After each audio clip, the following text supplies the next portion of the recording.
আজকে খুব মজাদার কোকোনাট মিল্কের চিকেন রেসিপি আপনাদের সাথে শেয়ার করব।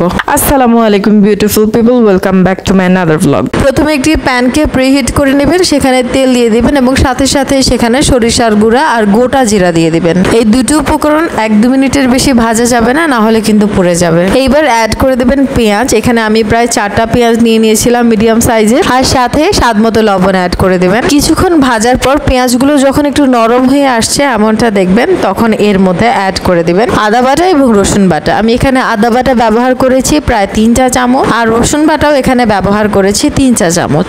সবগুলো নেড়েচেড়ে একটু কষিয়ে নেবেন। কিছুক্ষণ কষার পরে এখানে অ্যাড করে দিবেন মরিচের গুঁড়ো। আমি এখানে লাল মরিচের গুঁড়ো প্রায় 1.5 চা চামচ ব্যবহার করেছি, আর ব্যবহার করেছি 1.5 চা চামচ গরম মশলা। মশলাগুলো যেন পুড়ে না যায় সেজন্য আমি এখানে অ্যাড করে দিচ্ছি সামান্য পানি। মশলাগুলো নেড়েচেড়ে কিছুক্ষণ একটু ঢেকে রাখুন, যেন আদা রসুনের যে কাঁচা গন্ধ থাকে সেটা যেন চলে যায়। এরপর অ্যাড করে দিবেন এখানে মাংস।